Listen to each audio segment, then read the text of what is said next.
Hey friends, Dr. Christy here, and I just wanted to give you guys a couple tips today on how to diagnose your own food allergies in the privacy of your own home. No blood, no complicated testing, just you and your foods.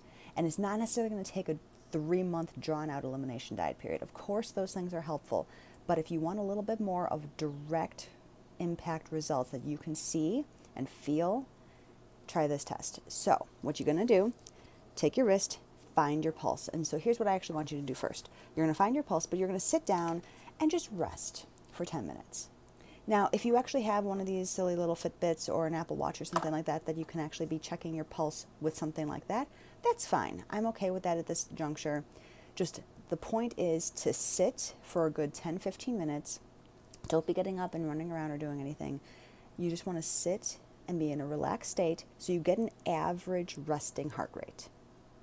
Okay, so let's say your average resting heart rate is 65. Great. So you've got your average over the course of those minutes, 65 beats per minute.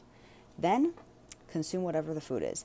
I would recommend that you don't consume multiple types of foods because then your body could get confused and not know what it's responding to. So let's say you're going to test out gluten for yourself. Gluten is an incredibly common food sensitivity these days. So if you're going to test out gluten, I recommend you just sit with bunch of pieces of bread, nothing else. No meat, no dairy, no cheese, no eggs, no tomatoes, no spinach, nothing else, just that one food. Eat it. And then just sit there for a little bit. Sit there for maybe 10-15 minutes. I don't really recommend scrolling on your phone or watching TV or maybe even reading a book. Something calm is okay, but anything that's going to get you potentially emotional or potentially aggravated or irritated or responsive in any kind of way, I want you to avoid any activities that would be doing that because we're looking for a change in your heart rate because that tells us that you've literally had a physiological response to what you have ingested. So 10-15 minutes pass by, check that heart rate again. Or if you're wearing one of those devices, see where your resting heart rate is now. If it's different by at least 5 beats per minute or maybe even closer to 10 beats per minute, you know you've had a response to that food, hands down.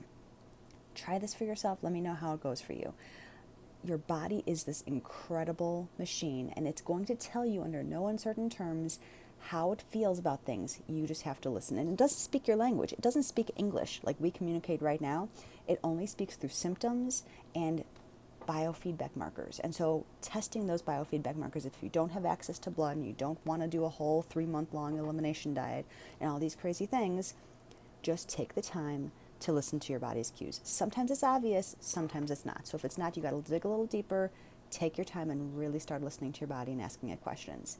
Questions, drop them below, and hope this was helpful. Have a good day.